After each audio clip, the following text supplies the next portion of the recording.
Welcome to our Phoebe Easy Lab. This is Parshuram Biradar. Today we will discuss about present perfect continuous tense. ಪೂರ್ಣ ವರ್ತಮಾನ ಕಾಲ. ಈ ಕಾಲದಲ್ಲಿ ನಾವು ಒಂದು ಕ್ರಿಯೆಯು ಒಂದು ನಿರ್ದಿಷ್ಟವಾಗಿರ್ತಕ್ಕಂಥ ಕಾಲದಲ್ಲಿ ಆರಂಭವಾಗಿ ಈಗಲೂ ಕೂಡ ಮುಂದುವರಿತಾ ಇದ್ದರೆ ಅಂತಹ ವಾಕ್ಯಗಳನ್ನು ನಾವು ಪ್ರೆಸೆಂಟ್ ಪರ್ಫೆಕ್ಟ್ ಕಂಟಿನ್ಯೂಸ್ ಟೆನ್ಸ್ನಲ್ಲಿ ಹೇಳ್ತೀವಿ. ಇಂಥ ಒಂದು ಕ್ರಿಯೆಯನ್ನು ಇದು ಸೂಚಿಸುತ್ತದೆ. ಇದರ ಒಂದು ಫಾರ್ಮುಲಾ ನೋಡ್ತೀವಿ. ಇದರ ಫಾರ್ಮುಲಾ ಬಂದ್ಬಿಟ್ಟು subject plus helping verb plus been plus main verb plus ING plus object ಅಂತ ಹೇಳಿ. ಇಲ್ಲಿ ಹೆಲ್ಪಿಂಗ್ ವರ್ಬು ಬಂದ್ಬಿಟ್ಟು ಹ್ಯಾವ್ ಬಿನ್ ಹ್ಯಾಸ್ ಬಿನ್ ಅಂಥೇಳಿ. ಆಲ್ರೆಡಿ ಬೀನ್ ಇಲ್ಲಿ ಹಚ್ಚಿದ್ದೀನಿ, have been plus has been ಅಂಥೇಳಿ. ಅದೇ ಹ್ಯಾವ್ ಅದೇ ಹ್ಯಾಸ್ ಬರುತ್ತೆ. ಯಾವಾಗೆಲ್ಲ ಬರ್ತಾವಂತಂದರೆ ಐ ಬಂದಾಗ, ವಿ ಬಂದಾಗ, ಯು ಬಂದಾಗ, ದೇ ಬಂದಾಗ, ಸಬ್ಜೆಕ್ಟಿಗೆ ಪ್ಲೂರಲ್ ಬಂದಾಗ ಹ್ಯಾವ್ ಬಿನ್. ಹ್ಯಾಸ್ ಬಿನ್ ಯಾವಾಗ ಬರುತ್ತೆ ಅಂದರೆ ಸಿ ಬಂದಾಗ, ಹಿ ಬಂದಾಗ, ಇಟ್ ಬಂದಾಗ, ಮತ್ತು ಸಬ್ಜೆಕ್ಟಾಗಿ ಸಿಂಗ್ಯುಲರ್ ಬಂದಾಗ ಹ್ಯಾಸ್ ಬರುತ್ತೆ ಅಂತ ಹೇಳ್ಬೋದು. ಇದೇನಪ್ಪ ಅಂತಂದರೆ ಇದರ ಒಂದು ಅಫಾರ್ಮೇಟಿವ್ನ ಒಂದು ಫಾರ್ಮುಲಾ. ಯಾವ ರೀತಿಯಾಗಿ ನಾವು ಈ ವಾಕ್ಯಗಳನ್ನು ಪ್ರೆಸೆಂಟ್ ಪರ್ಫೆಕ್ಟ್ ಕಂಟಿನ್ಯೂಸ್ ಟೆನ್ಸ್ನಲ್ಲಿ ಮಾಡಬೇಕು ಅಂದರೆ ಒಂದು ಪಾಯಿಂಟ್ ಆಫ್ ಟೈಮ್ನಿಂದ ಒಂದು ಕ್ರಿಯೆ ಪ್ರಾರಂಭವಾಗಿ ಈಗಲೂ ಮುಂದುವರಿತಾ ಇದೆ. ಅಂಥ ಒಂದು ವಾಕ್ಯವನ್ನು ನಾನು ಈಗ ತೆಗೆದುಕೊಳ್ತೇನೆ.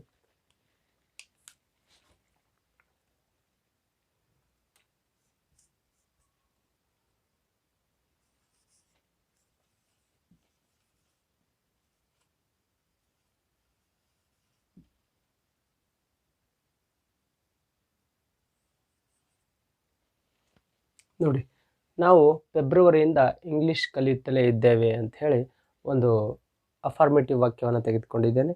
ಇದನ್ನು ನಾವು ಯಾವ ರೀತಿಯಾಗಿ ಕನ್ನಡದಿಂದ ಇಂಗ್ಲೀಷ್ಗೆ ಮಾಡಬೇಕು ಈ ಫಾರ್ಮುಲಾವನ್ನು ಬಳಸ್ಕೊಂಡು ಅಂಥೇಳಿ ನೋಡೋಣ. ಇಲ್ಲಿ ಕ್ರಿಯೆ ಏನಾಗಿದೆ ಅಂದರೆ ಭಾಳ ಒಂದು ಪಾಯಿಂಟ್ ಆಫ್ ಟೈಮ್ ಅಂದರೆ ಫೆಬ್ರವರಿಯಿಂದ ಪ್ರಾರಂಭವಾಗಿದ್ದು ಇಂಗ್ಲೀಷ್ ಕಲಿಯುತ್ತಲೇ ಇದ್ದೇವೆ. ಇವಾಗಲೂ ಕೂಡ ನಾವು ಕಲಿಯುತ್ತಲೇ ಇದ್ದೇವೆ ಮತ್ತು ಕಂಟಿನ್ಯೂವನ್ನು ಆಗ್ತಾ ಇದೆ. ಈ ರೀತಿಯಾಗಿರ್ತಕ್ಕಂಥ ವಾಕ್ಯಗಳನ್ನು ಬಳಸ್ತೀವಿ. ನೋಡಿ, ಯಾವಾಗಲೂ ವಾಕ್ಯದ ಕೊನೆಗೆ ಏನಿರುತ್ತೆ ಅಂತಂದರೆ ಮೇನ್ ವರ್ಬ್ ಇರುತ್ತೆ. ಅದಾದ ತಕ್ಷಣ ನಾವು ಯಾರು ಅಂತ ಅದಕ್ಕೆ ಪ್ರಶ್ನೆ ಮಾಡಿದರೆ ಸಬ್ಜೆಕ್ಟ್ ಸಿಗುತ್ತೆ. ಉಳಿದಿದ್ದೆಲ್ಲ ನಾವು ಆಬ್ಜೆಕ್ಟ್ ಅನ್ಕೋಬೇಕು. ಇದ್ರ ಫಾರ್ಮುಲಾ ಬಂದ್ಬಿಟ್ಟು ಇಲ್ಲಿದೆಲ್ಲ ಇದನ್ನೇ ಬಳಸಬೇಕು. Subject plus helping verb plus been plus main verb plus I N G plus subject. ಈ ಒಂದು ಫಾರ್ಮುಲಾವನ್ನು ಬಳಸಿ ನಾವು ಮಾಡಬೇಕಾಗತ್ತೆ. ಸಬ್ಜೆಕ್ಟ್ ಬಂದ್ಬಿಟ್ಟು ನಾವು ಅಂತ ಇದೆ, ವಿ ಅಂತೀವಿ. We helping verb have are ಯಾವ್ದು ವಿ ಬಂದಿದೆ. ವಿ ಬಂದಾಗ ಹ್ಯಾವ್ ಬರುತ್ತೆ. ಹ್ಯಾವ್ ಬೀನ್, ಹ್ಯಾವ್ ಬೀನಕ್ಕೆ ಬೀನ್. ಮೇನ್ ವರ್ಬ್ ಬಂದ್ಬಿಟ್ಟು ಕಲಿ ಅನ್ಲಿಕ್ಕೆ ಲರ್ನ್ ಅಂತೀವಿ. ಅಷ್ಟು ಬರ್ಕೊಂಡ್ರೆ ಸಾಕು, ಲರ್ನ್. ಐ ಎನ್ ಜಿಗೆ ಐ ಎನ್ ಜಿ ಸೇರಿಸ್ಬೇಕು, ಲರ್ನಿಂಗ್ ಆಗುತ್ತೆ. ನೋಡಿ, we have been learning. Object ಬಂದ್ಬಿಟ್ಟು ಇಂಗ್ಲೀಷ್.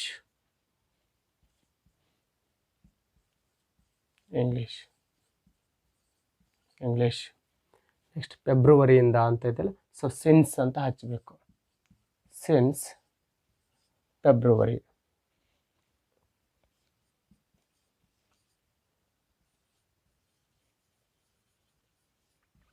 Since February.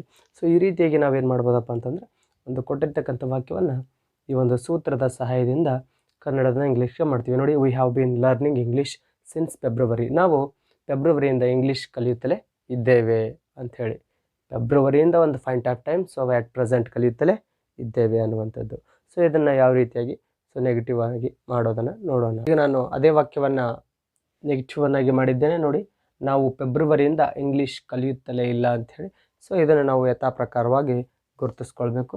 ಇದನ್ನು ನಾವು ಯಾವಾಗಲೂ ವಾಕ್ಯದ ಕೊನೆಗೆ ಮೇನ್ ವರ್ಬ್ ಇರುತ್ತೆ. ಆರಂಭದಲ್ಲಿ ಸಬ್ಜೆಕ್ಟ್ ಇರುತ್ತೆ. ಉಳಿದಿದ್ದೆಲ್ಲ ಆಬ್ಜೆಕ್ಟ್ ಇರುತ್ತೆ ಅಂಥೇಳಿ. ಇದ್ರ ಫಾರ್ಮುಲಾ ಚೇಂಜಸ್ ಆಗಿದೆ. ಏನಾಗಿರುತ್ತೆ ಅಂದರೆ ಸಬ್ಜೆಕ್ಟ್ ಬರುತ್ತೆ ಪ್ಲಸ್ ಹೆಲ್ಪಿಂಗ್ ವರ್ಬ್ ಬರುತ್ತೆ ಪ್ಲಸ್ ನಾಟ್ ಬರುತ್ತೆ ಪ್ಲಸ್ ಬೀನ್ ಬರುತ್ತೆ ಪ್ಲಸ್ ಮೇನ್ ವರ್ಬ್ ಬರುತ್ತೆ plus I N G plus subject. ಈ ರೀತಿಯಾಗಿರ್ತಕ್ಕಂಥ ಒಂದು ಫಾರ್ಮುಲಾವನ್ನು ನಾವು ನೆಗೆಟಿವ್ನಲ್ಲಿ ನೋಡ್ತೀವಿ. ಸಬ್ಜೆಕ್ಟ್ ಬಂದ್ಬಿಟ್ಟು ನಾವು ಅದಕ್ಕೆ ವಿ ಅಂತೀವಿ. ವಿ ಹೆಲ್ಪಿಂಗ್ ವರ್ಬ್ ಬಂದ್ಬಿಟ್ಟು ವಿ ಬಂದಾಗ ಹ್ಯಾವ್ ಬೀನ್. ಹ್ಯಾವ್ ಬೀನಕ್ಕೆ ನಾಟಕ ನಾಟ್. ವಿ ಹ್ಯಾವ್ ನಾಟ್ ಬೀನಕ್ಕೆ ಬೀನನ್ನು ಹಚ್ಕೊಳ್ತೀವಿ. ಸೊ ಮೇನ್ ವರ್ಬ್ ಬಂದ್ಬಿಟ್ಟು ಕಲಿ, ಲರ್ನ್ ಪ್ಲಸ್ ಐ ಎನ್ ಜಿಗೆ ING. ಅಬ್ಜೆಕ್ಟ್ ಬಂದ್ಬಿಟ್ಟು ಇಂಗ್ಲೀಷ್.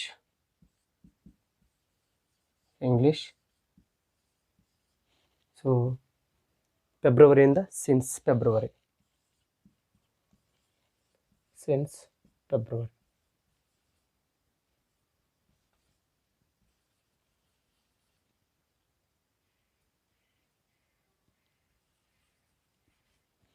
ಸೊ ಈ ರೀತಿಯಾಗಿ ನಾವೇನು ಮಾಡ್ತೀವಪ್ಪ ಅಂತಂದ್ರೆ, ಸೊ ಕೊಟ್ಟಿರ್ತಕ್ಕಂಥ ನೆಗೆಟಿವ್ ವಾಕ್ಯವನ್ನು ಮಾಡ್ಬೋದು. ನೋಡಿ ಇಲ್ಲಿ, V have not been learning English since February, ಅಂದರೆ ನಾವು ಫೆಬ್ರವರಿಯಿಂದ ಇಂಗ್ಲೀಷ್ ಕಲಿಯುತ್ತಲೇ ಇಲ್ಲ ಅಂಥೇಳಿ ಮಾಡ್ಬೋದು. ಇವಾಗ ನಾವು ಸೊ ಇಂಟ್ರಾಗೇಟಿವ್ ವಾಕ್ಯವನ್ನು ಯಾವ ರೀತಿಯಾಗಿ ಮಾಡಬೇಕು ಅನ್ನೋದನ್ನು ನೋಡೋಣ. ನೋಡಿ, ನಾನು ಅದೇ ವಾಕ್ಯವನ್ನು ಇಂಟ್ರಾಗೇಟಿವ್ ವಾಕ್ಯವನ್ನಾಗಿ ಬರೆದುಕೊಂಡಿದ್ದೇನೆ. ಸೊ ಯಾವ ರೀತಿ ಅಂದರೆ, ನಾವು ಫೆಬ್ರವರಿಯಿಂದ ಇಂಗ್ಲೀಷ್ ಕಲಿಯುತ್ತಲಿದ್ದೇವೆಯೇ ಅಂಥೇಳಿ, ಫೆಬ್ರವರಿಯಿಂದಲೇ ನಾವು ಇಂಗ್ಲೀಷ್ ಕಲಿಯುತ್ತಲಿದ್ದೇವೆ ಅಂತ ಹೇಳಿ ಮಾಡ್ಕೊಂಡಿದ್ದೀನಿ. ಸೊ ಇದನ್ನು ಯಥಾ ಪ್ರಕಾರವಾಗಿ ನಾನು ಗುರುತು ಮಾಡ್ಕೊಳ್ತೀನಿ. ಇದು ಮೇನ್ ವರ್ಬ್ ಅಂಥೇಳಿ, ನಾವು ಅನ್ನೋದು ಸಬ್ಜೆಕ್ಟು, ಉಳಿದಿದ್ದೆಲ್ಲ ಆಬ್ಜೆಕ್ಟ್ ಅಂಥೇಳಿ. ಸೊ ಇದಕ್ಕೆ ಫಾರ್ಮುಲಾ ಬಂದುಬಿಟ್ಟು ಚೇಂಜಸ್ ಆಗಿರುತ್ತೆ. ಯಾವಾಗಲೂ ಇಂಟ್ರಾಗೇಟಿವ್ನಲ್ಲಿ ಹೆಲ್ಪಿಂಗ್ ವರ್ಬ್ ಆರಂಭದಲ್ಲಿ ಬರುತ್ತೆ, plus subject plus been plus main verb plus ING plus object plus question mark ಕೊನೆಯದಾಗಿ. ಸೊ ಈ ರೀತಿಯಾಗಿ ಇಂಟ್ರಾಗೇಟಿವ್ ಸ್ಟ್ರಕ್ಚರನ್ನು ನೋಡ್ತೀವಿ. ಸೊ ಹೆಲ್ಪಿಂಗ್ ವರ್ಬ್ ಬಂದುಬಿಟ್ಟು ವಿ ಬಂದಾಗ ಹ್ಯಾವ್ ಬರುತ್ತೆ, ಹ್ಯಾವ್. ಸಬ್ಜೆಕ್ಟ್ ಬಂದುಬಿಟ್ಟು ವಿ, ಹ್ಯಾವ್ ವಿ. ಸೊ ಬೀನಕ್ಕೆ ಬೀನ್. ಮೇನ್ ವರ್ಬ್ ಬಂದುಬಿಟ್ಟು ಕಲಿ, ಲರ್ನ್ ಅಂತೀವಿ, ಲರ್ನ್. INGಗೆ ING ಹಚ್ಚಿ ಸೊ ಲರ್ನಿಂಗ್ ಆಗುತ್ತೆ. ಅಬ್ಜೆಕ್ಟ್ ಬಂದುಬಿಟ್ಟು ಫೆಬ್ರವರಿಯಿಂದ ಇಂಗ್ಲೀಷ್. ಸೊ ಇಂಗ್ಲೀಷ್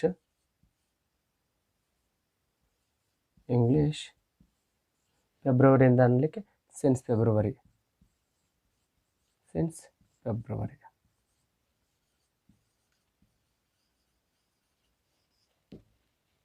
ಕೊನೆಗೆ ಕ್ವಶನ್ ಮಾರ್ಕ್. ನೋಡಿ, ಸೊ ನಾವು ಫೆಬ್ರವರಿಯಿಂದ ಇಂಗ್ಲೀಷ್ ಕಲಿಯುತ್ತಲಿದ್ದೇವೆಯೇ ಅಂತಂದರೆ, have we been learning English since February ಅಂದರೆ ಈ ರೀತಿಯಾಗಿ ಮೀನಿಂಗನ್ನು ಕೊಡುತ್ತೆ. ಸೊ ನೋಡಿ ಇಲ್ಲಿ helping verb subject been main verb ING plus subject. So ಈ ರೀತಿಯಾಗಿರ್ತಕ್ಕಂಥ ಒಂದು ಸ್ಟ್ರಕ್ಚರನ್ನು ನಾವು ಇಂಟ್ರಾಗೇಟಿವ್ನಲ್ಲಿ ನೋಡ್ತೇವೆ. ಸೊ ಈಗ ನಾವು ನೆಗೆಟಿವ್ ಇಂಟ್ರಾಗೇಟಿವನ್ನು ಯಾವ ರೀತಿಯಾಗಿ ಮಾಡಬೇಕು ಅನ್ನೋದನ್ನು ತಿಳಿದುಕೊಳ್ಳೋಣ. ನಾನು ಅದೇ ವಾಕ್ಯವನ್ನು ಯಾವ ರೀತಿಯಾಗಿ ಕನ್ನಡದಲ್ಲಿ ನೆಗೆಟಿವ್ ಇಂಟ್ರಾಗೇಟಿವ್ ವಾಕ್ಯವನ್ನಾಗಿ ಮಾಡಿದ್ದೇನೆಂದರೆ, ನಾವು ಫೆಬ್ರವರಿಯಿಂದ ಇಂಗ್ಲೀಷ್ ಕಲಿಯುತ್ತಲೇ ಇಲ್ಲವೇ ಅಂಥೇಳಿ ನೆಗೆಟಿವ್ ಇಂಟ್ರಾಗೇಟಿವ್ ವಾಕ್ಯವನ್ನಾಗಿ ಮಾಡಿದ್ದೇನೆ. ಸೊ ಇದನ್ನು ನಾವು ಯಥಾ ಪ್ರಕಾರವಾಗಿ ಗುರುತಿಸ್ಕೊಳ್ತೀವಿ. ಯಾವಾಗಲೂ ವಾಕ್ಯದ ಕೊನೆಗೆ ಮೇನ್ ವರ್ಬ್ ಇರುತ್ತೆ. ಸೊ ನಾವು ಅನ್ನೋವಂಥದ್ದು ಸಬ್ಜೆಕ್ಟ್ ಆಗುತ್ತೆ, ಉಳಿದಿದ್ದೆಲ್ಲ ಸೊ ಅಬ್ಜೆಕ್ಟ್ ಅಂತ ಹೇಳಿ ಗುರುತಿಸ್ಕೊಂಡ್ವಿ. ಸೊ ಈಗ ಇದು ಫಾರ್ಮುಲಾ ನೋಡ್ತೀವಿ. ಇದಕ್ಕೂ ಫಾರ್ಮುಲಾ ಬಂದುಬಿಟ್ಟು ಚೇಂಜಸ್ ಆಗಿದೆ. ಪ್ರಶ್ನಾರ್ಥಕ ವಾಕ್ಯ ಇದ್ದಾಗ ಸೊ ಯಾವಾಗಲೂ ವಾಕ್ಯದ ಆರಂಭದಲ್ಲಿ ಹೆಲ್ಪಿಂಗ್ ವರ್ಬ್ ಬರುತ್ತೆ, plus not plus subject plus been plus main verb. Been ಯಾವಾಗಲೂ ಮೇನ್ ವರ್ಬ್ ಜೊತೆಯಾಗಿ ಬರುತ್ತೆ, ಪ್ಲಸ್ ING ಪ್ಲಸ್ ಅಬ್ಜೆಕ್ಟ್ ಕೊನೆಗೆ ಪ್ಲಸ್ ಕ್ವಶನ್ ಮಾರ್ಕ್. ಸೊ ಇದನ್ನು ನಾವು ಫಾಲೋ ಮಾಡಿ ಹಚ್ಚಬೇಕು. ನೋಡಿ, ಹೆಲ್ಪಿಂಗ್ ವರ್ಬ್ ಬಂದುಬಿಟ್ಟು ನಾವು ಬಂದಾಗ ಸೊ ಏನು ಬರುತ್ತೆ, ಹ್ಯಾವ್ ಬರುತ್ತೆ. ಹ್ಯಾವ್, ನಾಟಕ್ಕೆ ನಾಟ್ ಬಿಡಬಾರ್ದು.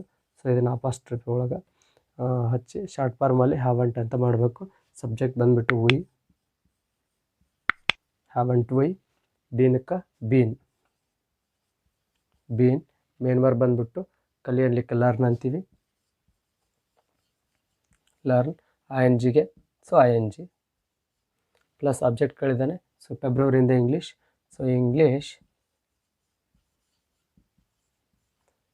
ಸಿನ್ಸ್ ಫೆಬ್ರವರಿ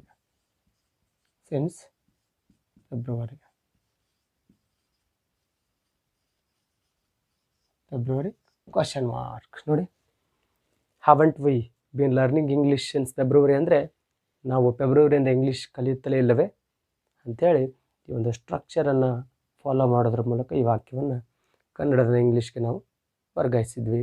ಈಗ ನಾವು ಯಾವ ರೀತಿಯಾಗಿ WH ಕ್ವಶನನ್ನು ಮಾಡೋದನ್ನು ನೋಡೋಣ.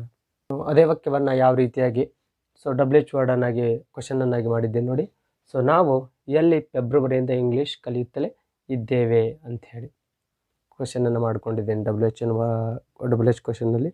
ಸೊ ಯಾವಾಗಲೂ ವಾಕ್ಯದ ಕೊನೆಗೆ ಏನು ಬರುತ್ತಪ್ಪ ಅಂತಂದರೆ ಸೊ ವರ್ಬ್ ಇರುತ್ತೆ, ಆರಂಭದಲ್ಲಿ ಸಬ್ಜೆಕ್ಟ್ ಇರುತ್ತೆ. ಸೊ ಇಲ್ಲಿ ಎಲ್ಲಿ ಅನ್ನುವಂಥದ್ದು ಇದು ಡಬಲ್ ಎಚ್ ವರ್ಡ್ ಆಗಿರುತ್ತೆ. ಫೆಬ್ರವರಿಯಿಂದ ಇಂಗ್ಲೀಷ್ ಅನ್ನೋದು ಸೊ ಅಬ್ಜೆಕ್ಟ್ ಆಗಿರುತ್ತೆ. ಸೊ ಈ ರೀತಿ ನಾವು ಗುರ್ತು ಮಾಡ್ಕೊಂಡ್ಮೇಲೆ ಸೊ ಫಾರ್ಮುಲಾ ಬಳಸ್ತೀವಿ. ಇದಕ್ಕೆ ಫಾರ್ಮುಲಾ ಚೇಂಜಸ್ ಆಗಿರುತ್ತೆ. ಯಾವಾಗಲೂ ಡಬಲ್ ಎಚ್ ಕ್ವಶನ್ನಲ್ಲಿ ಡಬಲ್ ಎಚ್ ವರ್ಡ್ ಆರಂಭದಲ್ಲಿ ಬರುತ್ತೆ, ಪ್ಲಸ್ ಹೆಲ್ಪಿಂಗ್ ವರ್ಬ್ ಬರುತ್ತೆ, plus subject, plus been, plus main verb, plus ING, plus object, plus question mark. So ಈ ಒಂದು ಸ್ಟ್ರಕ್ಚರನ್ನು ನಾವು ಫಾಲೋ ಮಾಡಿದರೆ ಅತ್ಯಂತ ಸರಳವಾಗಿ ಡಬಲ್ ಎಚ್ ಕ್ವಶನ್ ಆಗಿ ಚೇಂಜಸ್ ಆಗುತ್ತೆ. ಡಬಲ್ ಎಚ್ ವರ್ಡ್ ನೋಡಿ ಎಲ್ಲಿದೆ, ಎಲ್ಲಿ ಅನ್ಲಿಕ್ಕೆ ನಾವು ವೇರ್ ಅಂತೀವಿ. ವೇರ್ ಹೆಲ್ಪಿಂಗ್ ವರ್ಬ್ ಬಂದ್ಬಿಟ್ಟು ಸೊ ನಾವು ಹುಯಿ ಬಂದಾಗ ಹ್ಯಾವ್ ಬರುತ್ತೆ. ವೇರ್ ಹ್ಯಾವ್ ಸಬ್ಜೆಕ್ಟ್ ಬಂದ್ಬಿಟ್ಟು ನಾವು ವಿ. ವೇರ್ ಹ್ಯಾವ್ ಹುಯಿ, ಬೀನಕ್ಕ ಬೀನ್, ಮೇನ್ ವರ್ಬ್ ಬಂದ್ಬಿಟ್ಟು ಕಲಿ ಲರ್, ING ಲರ್ನಿಂಗ್ ಆಯಿತು. ಸೊ ಅಬ್ಜೆಕ್ಟ್ ಬಂದ್ಬಿಟ್ಟು ಇಂಗ್ಲೀಷ್,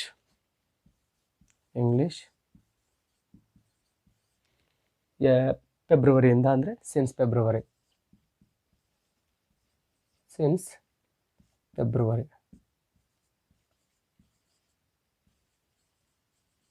ಫೆಬ್ರವರಿ ಕ್ವಶನ್ ಮಾರ್ಕ್. ನೋಡಿ where have we been learning English since February ಅಂತಂದರೆ ನಾವು ಎಲ್ಲಿ ಫೆಬ್ರವರಿಯಿಂದ ಇಂಗ್ಲೀಷ್ ಕಲಿಯುತ್ತಲೇ ಇದ್ದೇವೆ ಅಂಥೇಳಿ ಅತ್ಯಂತ ಸರಳವಾಗಿ ಒಂದು ಡಬಲ್ ಎಚ್ ವರ್ಡನ್ನು ಮಾಡಿದ್ವಿ.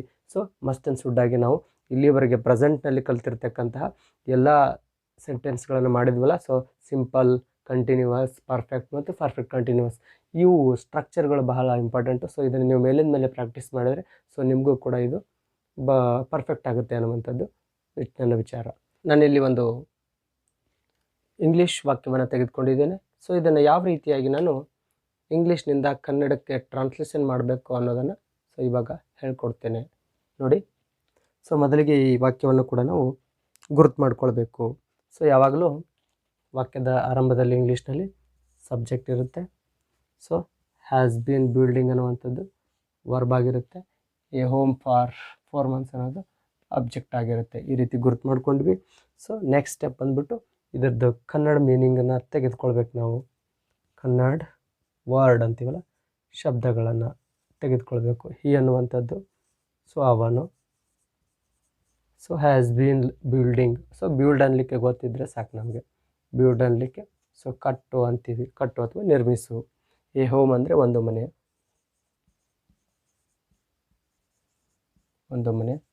ಫಾರ್ 4 months ಅಂದರೆ 4 ತಿಂಗಳಿಂದ, 4 ತಿಂಗಳಿಂದ.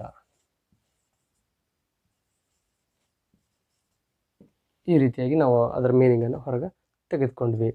ಸೊ ನೋಡಿ ಇವಾಗ ಕನ್ನಡ ಯಾವ ರೀತಿಯಾಗಿ ವಾಕ್ಯವನ್ನು ಮಾಡಬೇಕಾದ್ರೆ ಸೊ ಒಂದು ರೂಲ್ ಇದೆ. Subject plus object plus so verb ಕೊನೆಗೆ ಬರುತ್ತೆ ಯಾವಾಗಲೂ ಕನ್ನಡದಲ್ಲಿ. ಸೊ ನೋಡಿ ಇನ್ನೊಂದ್ಸಲ, ಹಿ ಅಂದರೆ ಅವನು, ಹ್ಯಾಸ್ ಬಿನ್ ಬಿಲ್ಡಿಂಗ್. ಸೊ ಇದೆಲ್ಲ ಕೂಡಿಸಿ ಕೊನೆಗೆ ನಿಮಗೆ ಒಂದು ಕನ್ಕ್ಲೂಷನ್ ಕೊಡ್ತೀನಿ. ಸೊ ಬಿಲ್ಡ್ ಅನ್ಲಿಕ್ಕೆ ಗೊತ್ತಿದ್ದರೆ ಕಟ್ಟು, ನಿರ್ಮಿಸು. ಎ ಹೋಮ್ ಅಂದರೆ ಒಂದು ಮನೆ, ಫಾರ್ 4 months ಅಂದರೆ ದಿಂದ, 4 months ತಿಂಗಳು. ಸೊ ಫಾರ್ 4 months ಅಂದರೆ 4 ತಿಂಗಳಿಂದ ಅಂತೇಳಿ ಆಗುತ್ತೆ. ಸೊ ಈಗ ನೋಡಿ ಇದನ್ನು ಯಾವ ರೀತಿಯಾಗಿ ನಾನು ಟ್ರಾನ್ಸ್ಲೇಷನ್ ಮಾಡ್ತೀನಿ ಅಂತಂದರೆ ಕನ್ನಡ ವಾಕ್ಯ ಅಂಥೇಳಿ ಕರಿತೀವಿ. ಸೊ ಸಬ್ಜೆಕ್ಟ್ ಬಂದ್ಬಿಟ್ಟು ಅವನು. ಸೊ ಆಬ್ಜೆಕ್ಟ್ ನೋಡ್ತೀವಿ ಈಗ. ಸೊ ಇದನ್ನು ನಾವೇನು ಮಾಡಬೇಕಪ್ಪ ಅಂತಂದರೆ ಉಲ್ಟಾ ಹಚ್ಕೊಂತ ಬಂದುಬಿಡಬೇಕು. ಇದೊಂದು ಸ್ಪೆಷಾಲಿಟಿ. ಸೊ ಯಾವಾಗಲೂ 4 ತಿಂಗಳಿಂದ,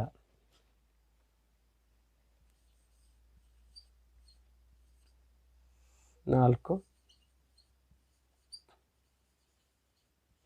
ತಿಂಗಳಿಂದ, ಅವನು 4 ತಿಂಗಳಿಂದ. ಸೊ ಹೇ ಹೋಮ್ ಒಂದು ಮನೆಯನ್ನು,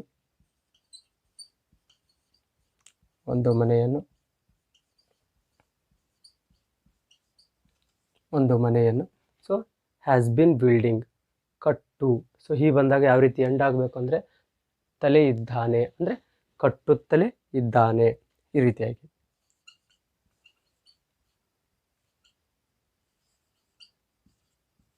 ಕಟ್ಟುತ್ತಲೇ ಇದ್ದಾನೆ. ನೋಡಿ ಅತ್ಯಂತ ಸರಳವಾಗಿ ಯಾವ ರೀತಿಯಾಗಿ ಟ್ರಾನ್ಸ್ಲೇಷನ್ ಮಾಡಿದ್ವಿ. He has been building A home for 4 months ಅಂದರೆ ಸೊ ಅವನು 4 ತಿಂಗಳಿಂದ ಒಂದು ಮನೆಯನ್ನು ಕಟ್ಟುತ್ತಲೇ ಇದ್ದಾನೆ. ಅಂದರೆ ಪಾಯಿಂಟ್ ಆಫ್ ಟೈಮಿಂದ ಸ್ಟಾರ್ಟ್ ಆಗಿದೆ 4 ತಿಂಗಳ ಹಿಂದ್ಗಡೆ. ಸೊ ಅಲ್ಲಿಂದ ಸ್ಟಾರ್ಟ್ ಆಗಿದೆ, ಒಂದು ನಿರ್ದಿಷ್ಟ ಸಮಯದಿಂದ ಸ್ಟಾರ್ಟ್ ಆಗಿ ಸೊ ಇವಾಗಲೂ ಕೂಡ ಆತ ಕಟ್ತಾನೆ ಇದ್ದಾನೆ, ಇನ್ನೂ ಕೆಲಸ ಪೂರ್ಣಗೊಂಡಿಲ್ಲ. ಅದಕ್ಕೆ ಇದನ್ನು ಪ್ರೆಸೆಂಟ್ ಪರ್ಫೆಕ್ಟ್ ಕಂಟಿನ್ಯೂಸ್ ಟೆನ್ಸ್ ಅಂದರೆ ಪೂರ್ಣ ವರ್ತಮಾನ ಕಾಲ ಅಂಥೇಳಿ ಕರೆಯೋದು. ಸೊ ಇಷ್ಟು ಏನಪ್ಪ ಅಂತಂದರೆ present perfect tense, continuous tense. ಇಲ್ಲಿಗೆ ಏನಾಯ್ತಪ್ಪ ಅಂತಂದರೆ ಪ್ರೆಸೆಂಟ್ ಟೆನ್ಸ್ ಕಂಪ್ಲೀಟಾಗಿ ಮುಗಿದೋಯ್ತು. ನಾನು ಪ್ರೆಸೆಂಟ್ ಸಿಂಪಲನ್ನು ಹೇಳ್ಕೊಟ್ಟಿದ್ದೀನಿ, ಪ್ರೆಸೆಂಟ್ ಕಂಟಿನ್ಯೂಸನ್ನು, ಪ್ರೆಸೆಂಟ್ ಪರ್ಫೆಕ್ಟನ್ನು, ಅದ್ರ ಜೊತೆಗೆ ಇವತ್ತು ಪ್ರೆಸೆಂಟ್ ಪರ್ಫೆಕ್ಟ್ ಕಂಟಿನ್ಯೂಸ್ ಟೆನ್ಸನ್ನು ಹೇಳ್ಕೊಟ್ಟು ಸೊ ಪ್ರೆಸೆಂಟ್ ಟೆನ್ಸನ್ನು ಕ್ಲೋಸ್ ಮಾಡಿದ್ದೀವಿ. ನಾವು ನೆಕ್ಸ್ಟ್ ಅವಧಿಯಲ್ಲಿ ಫಾಸ್ಟ್ ಟೆನ್ಸ್ಗೆ ಹೋಗಬೇಕು.